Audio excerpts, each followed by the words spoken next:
Welcome to the NAMM Show 2026 Saxophone World.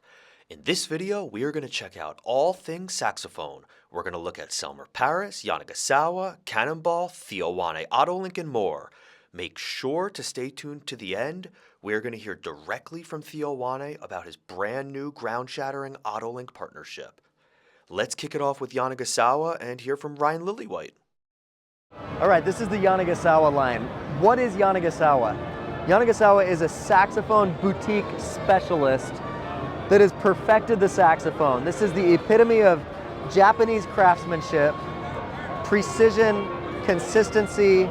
The mechanism is perfect, the intonation is perfect, and it's crafted to perfection as you would expect, but also has mixed in with it character and personality. So when you're looking for the top precise Japanese manufacturing craftsmanship, mixed with personality and expression and character of tone, that's what Yanagasawa is. So there's really three kind of different levels of Yanagasawa. The professional series, the AW01, the W02 is a professional series. It's made with post to body construction, which is a lighter weight version. It's really responsive, it's very immediate. And they make that in the 01, which is brass, the 02, which is made out of bronze.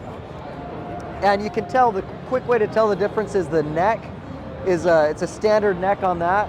Then when you get up to the Elite series, the W020 has an underslung neck. That's the biggest telltale sign.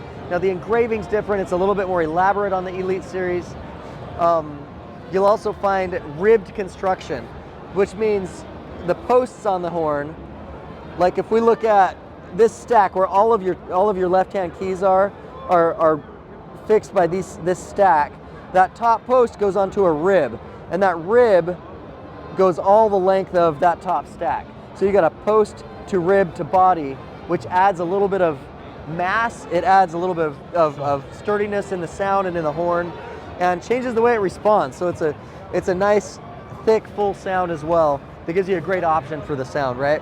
So there's the 01 and the 010 in brass, the 02 and the 020 in bronze, and then you get up to the 30s. The 030s start to mix in precious metals. This is where you have sterling silver. Today we have an AW037, which is a sterling silver neck, sterling silver body, sterling silver bow, and sterling silver bell. And there's other 30s, there's a 32, a 33, a 35, which have different mixes of sterling silver and brass or bronze. This one it is the most gorgeous saxophone with amazing amounts of engraving all the way up onto the neck. It's such a beautiful design. And of course you can see from a mile away, you can see this engraving, right? It's on the bell lip. So, I mean, when you're playing the sax, everyone can see that. When you're just staring at it, which is what I do, man, I just gawk at this thing. You have engraving all the way over the bell and across the bow, highlighting that precious sterling silver. This is a solid silver body saxophone that has a phenomenal sound. I mean, I play tested through all these this morning just to make sure they're set up. And of course, right out of the box, every one of them plays great. When I got to this one, it is a sublime playing saxophone. But again, every one of them, Yanagasawa saxophones are consistent, perfected design, perfected craftsmanship, combined with a personality and character of sound that lets you, the player, shape the sound how you want. That's what I really like about these. The Yanagasawa AW037 truly is one of the most beautiful horns available on the market these days. The engraving is just over the top, intricate, head to toe. This flower quad leaf motif is seen on the inner bell, the bow, the actual bell on both sides of the neck, and overall, The level of engraving and the detail is just not comparable to anything else available. These horns also blow the house down. They are fantastic players. They play in tune. Everything just slots right in. Well, let's move along. Let's hear Jody Espina, the owner of JodyJazz, do what he does best and melt faces off.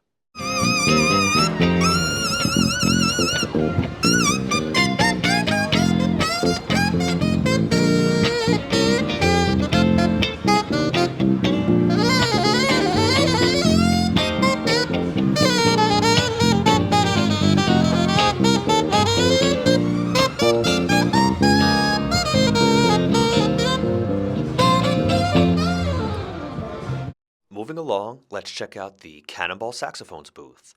Cannonball Saxophones are celebrating their 30th anniversary, and they came to NAMM packing a brand new 30th anniversary limited edition alto and tenor saxophone. We got to this booth early. Every year this booth is always mayhem. It gets very crowded. You can see here those are the ruby horns in that beautiful translucent purple type color. Then we move into the midnight black mats, and these are the 30th anniversary horns.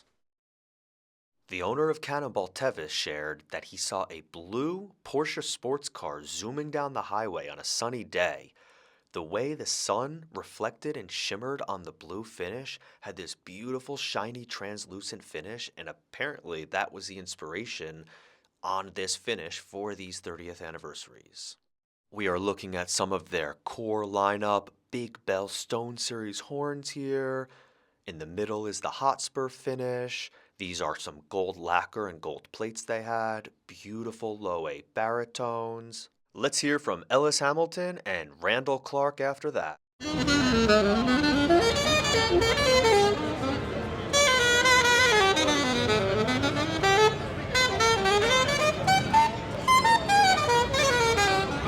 Hey, I'm Randall Clark with Cannonball Musical Instruments. I want to introduce you to our 30th anniversary model. This is a big bell, just like our other big bells, but we thought we would do something kind of special and unique to it for this year to celebrate our 30th anniversary. So one of those things is this amazing color, and it's kind of hard to see necessarily in a photo or a video. You kind of got to see this in person, but this dark, rich black blue, we call this the black sapphire finish. And it is absolutely gorgeous. Blue is a very difficult color to get without kind of looking cheesy. And so we wanted to do something that looked rich and luxurious and like jewelry, like fine jewelry. And so you got to see this in person. We also did this very, very fancy engraving for our 30th anniversary. It's a very special one called the Galaxy engraving. We have a whole wing at our facility with just hand engravers that come up with unique designs and do this by hand all day, and we love this engraving on this.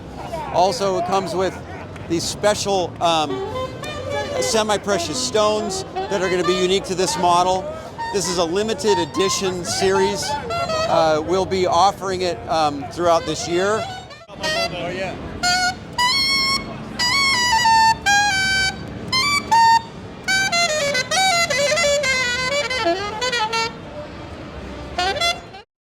Randall was right on the money when he said these horns are extremely hard to photograph or video.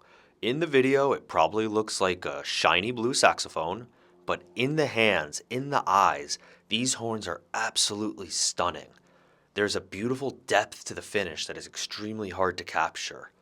As you move the horn around, as it reflects with the lights, the horn comes alive. It's almost animated with this kinetic energy that's put out from the reflections. It's truly stunning. The engraving on the horn features this galaxy-like theming. The fill-in engraving has an almost denim-like texture that is hard to pick up. This horn was the talk of the town. Everyone was playing this. Everyone was talking about this. It actually ended up winning the NAMM 2026 Product of the Year Award, which is massive.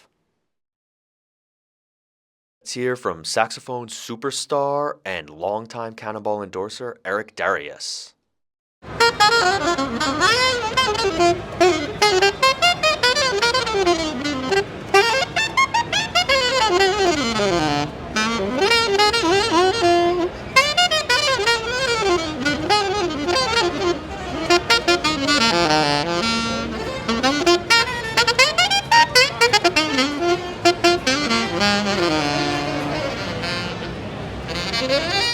Oh man, brand new Cannonball.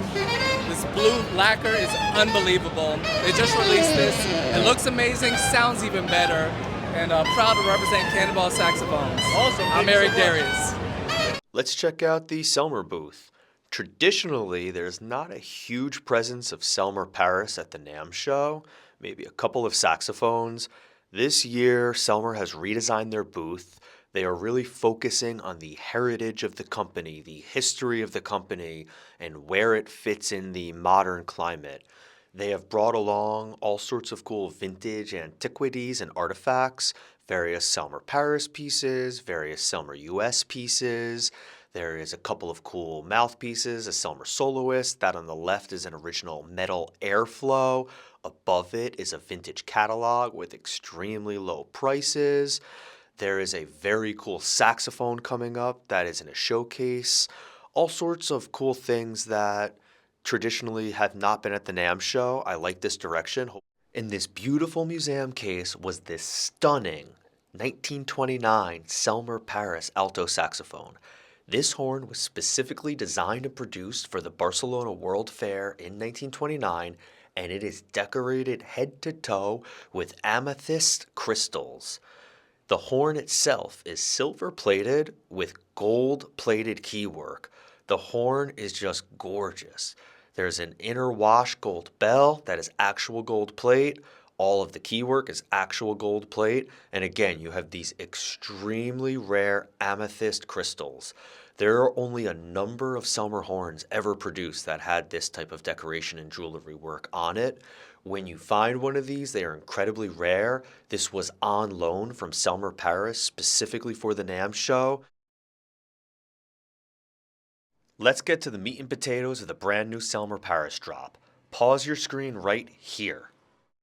Without any actual fanfare, without any actual public announcement, Selmer has quietly previewed two brand new professional saxophone models. As the placards say, these are limited edition Selmer USA Signatures 82 and 84 alto and tenor saxophone. Made in extremely limited numbers, these horns feature American dark nitrocellulose lacquer. These horns look like a mint condition 5-digit Mark VI. The horns are engraved head to toe with all sorts of vintage Selmer, USA, and Paris nods. You'll see the Selmer butterflies. You'll see the Selmer style resonators. We got a quick clip of Brandon Fields shredding on it. Check it out.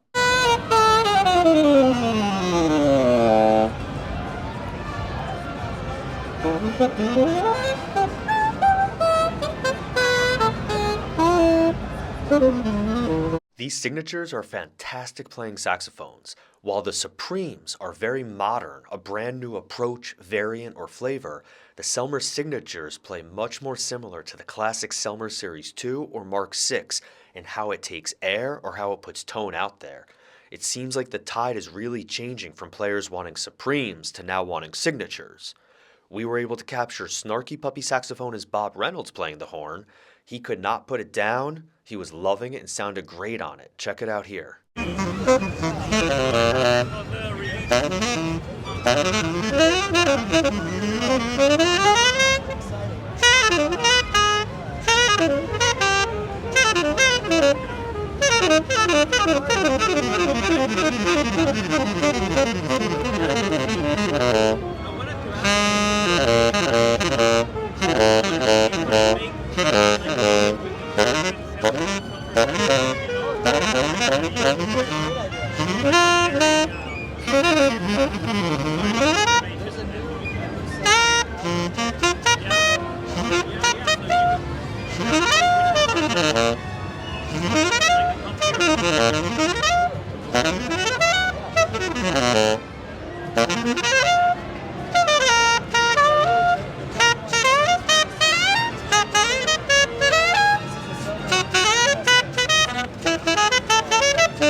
Still to come in this video, we have a long statement piece directly from Theo Wanne talking about his brand new collaboration partnership with Otto Link. But for now, let's go back to Ryan Lillywhite talking about the brand new Conn 150th Anniversary Cass 811 Alto saxophones. I'm Ryan Lillywhite at the Conn-Selmer booth. A lot going on. This is the new Conn Confirmation CAS 811 limited version. This is the 1 out of the 150. This one is number 38 out of 150. And this one we brought out to NAMM to show at the show here. Super exciting horn. I do want to point out this is part of our line of Conns. We have a Conn Student Model 211 and a Advanced Model 411. This one also, it has a larger than normal bell, kind of a small, medium, large setup going on. This is a darker lacquer. It has the bell to body brace that you see on the Confirmation as well. It's a generative design, which basically means it's engineered to have the lowest amount of mass with the sufficient rigidity to let it resonate and keep the structure up where it needs to be. So the Confirmation, very exciting horn. I mean, people have been discovering it. It's fun to see people's eyes light up when they play it. It has the sound. It's got the Conn sound. What is the Conn sound? We're surrounded by other, Conn brass. Conn was the original sousaphone. Conn was, the Conn 8D is like this staple in French horns. So Conn is the American sound. It's the big American sound. It's full. It's projecting, and it's a big sound, and you'll know it as soon as you play this horn. This is made from. We start with Bach brass. Same brass we use in our trumpets and trombones at our Bach factory in Elkhart, Indiana. We make it with rolled tone holes, right? So they're drawn and then rolled over in a machining process, just like the old Conns from the 1920s were, 1930s Conns. So all the way up through World War II, right? These are made with Pizzoni Pro pads, which is very difficult to make a rolled tone hole horn with a Pizzoni Pro pad. The Pizzoni Pro is a fantastic pad. It's very firm, very unforgiving, and you have to have very flat tone holes. That's why you don't see them only on, except for really top of the line horns. The original Conns, from the New Wonder, the Artist series, the Naked Lady series, they had very soft pads. I mean, they weren't pillows, but they were real soft, and they were a lot more forgiving. So we've really stepped up the game to build a horn that can take the Pizzoni Pro pads on rolled tone holes. Other things you notice, the wire key guards. This harkens back to the vintage Conns. It's a lighter weight, it's a strong thing, but it's a really cool look as well. It's got the oversized bow guard, which is unique to Conn. It's the same type of guard that was on the vintage Conns. You'll see also some Art Deco touches like the clothes guard here, little touches like the 150th anniversary logo you can see on that as well. We also put that 150th logo on the Grenadilla end plug that comes with this sax. What are some other touches that has? Of course, the hand engraving is very nice. This is a gorgeous design. It's that Art Deco traditional Conn saxophone style that highlights the Confirmation, which is the name of this. Conn has always done plays on words, right? The Conqueror, the Constellation. So this is the Confirmation, which is just kind of a good nod to the history that we're building on with Conn. The finish of this one is the aged brass finish, which is it's a heat-treated aging that bakes into the brass, and it's very durable, but also gives it that vintage look as well. Of course, the neck is super important. The neck receiver is something that we designed and machined to match really well with the tenon itself, and it has a special neck octave key that's the wire style, and then the screw, which it actually stands off. I mean, a lot of people don't notice, but how far the screw mechanism actually stands off from the receiver. You've got like a spacer in there that helps secure the neck into the mechanism. So it's everything to translate that resonance, and you can feel it. You put your mouthpiece on and play, within the first few notes you can just feel this horn just comes alive, it projects, it has that American Conn sound that we're looking for in it. Those are some of the highlights of the new Confirmation CAS 811 sax.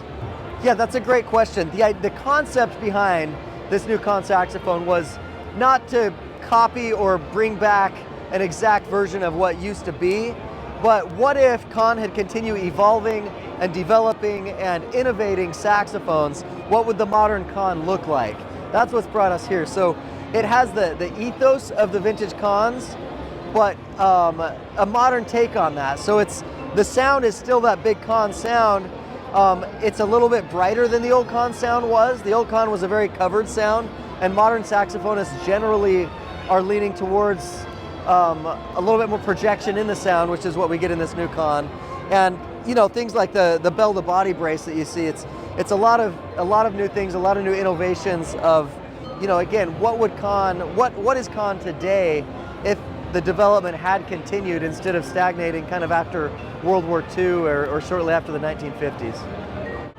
So the advanced level Conn, this is the CAS 411. This has a lot of the elements from the Pro Conn, from the 811, boiled down into a more affordable package that still has that Conn sound, right? So it's a bigger bell, it has a different Art Deco engraving, it has wire key guards. These are actually nickel silver key guards. It's a little bit smaller diameter than the Pro Conn, but it's nickel silver, so it's still really strong. It has the bell-to-body brace of the Pro horn, and it has a lot of that sound. So it has a larger bell than normal, not quite as big as the 811. Kind of got like a small, medium, large going on with the bell size. So this still has a really big presence, a good projection. One detail is the neck. It's like the vintage Conn style where it doesn't have a ring on the cork. It's just straight into the neck tube. This is just mouthpiece to neck tube and off you go. Of course, it has the vintage Conn style neck and that light Conn. So this is a post to body construction saxophone, right? Which is lighter weight, very responsive, really quick, easy resonance on it. And you'll feel that as soon as you put your mouthpiece on. But what we wanted to do is bring that Conn into a more affordable package, and that's what the intermediate Conn 411 is.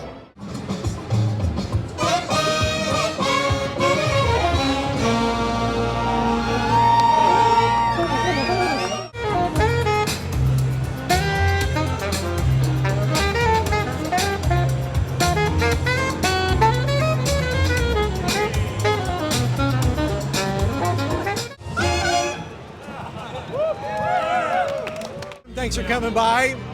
This is the new BetterSax session in the Bonvillain matte black, and everybody who's coming by playing this horn and loving it. It's the thing that I keep telling people. People are like, how is this horn only $2,500? And I'm like, well, we can charge you more for it if you want, but that goes against the whole concept. We want to make an amazing saxophone that feels like it really should cost a lot more, but we just want to make them more accessible. So that's the deal. Come try it out. With absolutely earth-shattering saxophone mouthpiece news, Theo Wanne has announced a partnership to help produce Otto Link mouthpieces, bringing a higher quality product to the masses for the next generation. This is quite possibly the biggest mouthpiece news in the last couple of decades. These things play amazing, they look amazing, everything about this is just right. Here at the Sax Stable, we are highly particular about our vintage Otto Links. We are signing off on these. They are awesome. We have spoken with Otto Link, and we will be part of the initial launch efforts of these. We talked to Theo Wanne direct. Here's his thoughts. Hello, so this is Theo Wanne here at the NAMM show, and we are announcing the big news that Theo Wanne and Otto Link Meyer are now partners. And what we're doing is we're taking the traditional manufacturing of Meyer and Otto Link, like with the hard rubber, where basically you take a piece of hard rubber, put it around the core, right? And then you mold that like a waffle maker, close it over, and then you take those blanks, vulcanize them, then they get shipped over to Theo Wanne factory over in Washington, and we do the fine machining, making sure the tables are flat, facing curves are perfect, baffles are perfect. Then they get shipped back to the Babbitt factory where they get finished and stamped and so forth. We're also simplifying and clarifying the product line. So from dark to bright, we've got, you might recognize the Tone Master shape from the 1940s, large chamber, flat baffle mouthpiece, right, with the cool cool shape. And then the Supertone Master, which is a little bit brighter, the standard Otto Link you know and love. Then in 1955, Otto Link came out with the first Florida, right? And the first Florida was the double ring, right? The double ring link, right? And it has quite the step, a very short little step in the baffle. So it's got a lot more edge and punch while maintaining that beautiful Otto Link sound. So then we've got the Florida, and then new is the LA, which is actually a small chamber mouthpiece, but with the rounded inner sidewalls and the Otto Link sound and a higher rollover baffle. So this is much more modern, called the LA, because it's more of a smooth jazz type of mouthpiece, right? So this is new to the Otto Link line. The others are all vintage. So I'm really excited about this collaboration. The New York, the Supertone Master, and the Florida and the LA are also all available in hard rubber. So depending on how much brightness you need, you can just pick the right model. So hopefully this makes it all simpler for the Otto Link fans. And now you'll know you'll have flat tables, the facing curve will be perfect, and consistency that every mouthpiece will play great. So we're really excited to be making the best Otto Link and Myers that's ever existed. And of course, you know me, I got my start making, working on all the vintage mouthpieces, so I have drawers of all the vintage stuff, and we've been working hard to make sure that all of these play as great or greater than anything in history, but also consistent. So, hope you enjoy them. Hello, I'm Matt Ambrose. I'm the production manager for Theo Wanne mouthpieces, which means that I do the computer modeling with Theo of all the models, and I do the CNC programming and manage the production. And recently we have joyously formed a partnership with JJ Babbitt and have our two companies come together to kind of have the Reese's peanut butter cup, like you've got your chocolate in my peanut butter, you got your peanut butter in my chocolate, and the 1 + 1 = 3 kind of a situation where we take the things that we're good at and it complements them doing the things that they're good at, and together we can make a really amazing thing.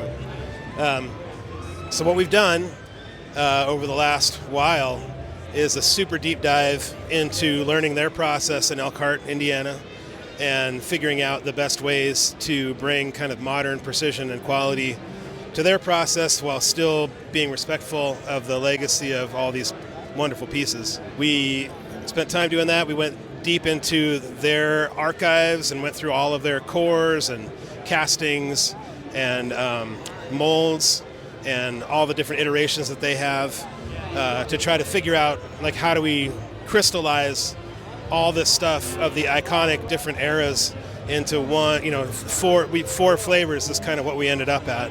There's the New York, which is the Tone Master era, which is kind of the darker, more, early Link sound. And then there's the standard Supertone Master, which is kind of the working man's do-everything mouthpiece that can do everything from straight ahead to, R&B and pop and whatever. Then there's the Florida Link, which is the kind of the Florida era, which is a little bit brighter, a little bit more focused than the Supertone Master.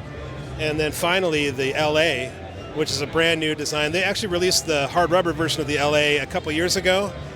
And actually this whole relationship started with them reaching out to us to do a metal version of the hard rubber LA rather than spend the money for all sorts, the tooling that would be needed for new forgings that they would use for the metal two-piece process that they are historically known for.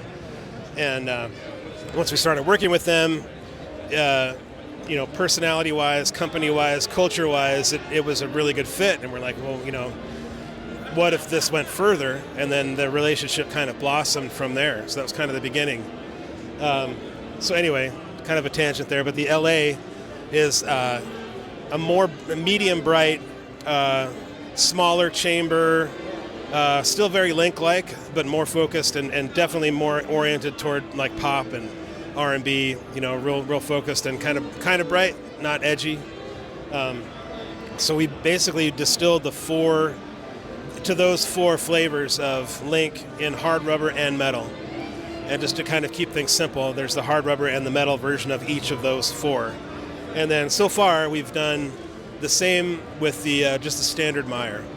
And what we're doing, the metal pieces, we examined the cost and the quality of the two-piece process pretty deeply, because it's been historically kind of a core part of the Link identity. But the precision, the repeatability, and the cost kind of didn't make sense to keep doing it that way. And over time, all of those forgings, the tooling kind of gets worn out and moves and migrates a little bit, and it's really difficult to keep track of that. And over time, you can have the design drift a little bit, right? Because the geometry is changing. And so coming to machining all of them from bar stock kind of made itself evident as the right way to go forward, kind of like we do for our Theo Wanne mouthpieces. And we've been honing that process for the last 20 years. So that was kind of what made the most sense for metal pieces. But for hard rubber, what we're actually doing is starting out with the same hard rubber molded blank that J.J. Babbitt has been using for their process. So it's the same interior geometry that everybody knows. It's the same material. The difference is that they are molding them and partially processing them and then sending them to us in Bellingham for us to use our 5-axis CNC machines to put a perfect table, perfect facing curve, perfect baffle on every mouthpiece. And so, from then it goes back to Elkhart, and they do the finish polishing and put the logos on and finish the piece from there. But in that process, we guarantee that every single mouthpiece will play. Every mouthpiece is great. So it's been pretty exciting to kind of get to work with them in combining their historic process, their legendary, they've been making mouthpieces for 100 years. There's so much history and legacy there. It's pretty cool that we get to help be stewards of that legacy and bring it into the 21st century in a real meaningful way that doesn't change things. It just kind of executes those legendary designs in a more consistent way, so that you don't have to try 5 and hopefully find one that's good. Every single one's going to play great. So that same process, so we have the 4 metal links, we have the 4 hard rubber links, and then we did that same process with the Meyer as well. Same idea. We're basically just taking the standard Meyer blank and putting a facing curve and baffle on it with the machines, sending it back to them for finishing. And it's kind of a culmination of a lot of work and a lot of big dreams too. Theo kind of made his way in the mouthpiece world by working on old links and old Meyers and perfecting them by hand for people. And he kind of built this library of knowledge over the years after working on tens of thousands of mouthpieces for people over the years. So to be able to take, it's kind of full circle in some ways for that to be his beginning and our beginning as a company, wanting to make good mouthpieces that, in the spirit of these old, well-crafted vintage Links and Meyers, and be able to offer something like that, to have it now come full circle to be the real thing. Like we are working, we're making Meyers and Links with J.J. Babbitt. It's really cool. I don't know, it's super exciting. We're all excited about it. Beautiful words from Matt Ambrose on those Theo Wanne mouthpieces. We had hours more footage, but it's already a very long video, so we need to wrap it up. This is only our second ever YouTube video, so please help us boost this out to the algorithm. Like, comment, subscribe, share, do all the things they say to do. From here, we plan on making more niche saxophone content. Check out any of the products at www.saxstable.com. Feel free to email us, saxstable@gmail.com. And one more time before we go, let's hear Cole Ashley absolutely shredding on the tenor saxophone. Thank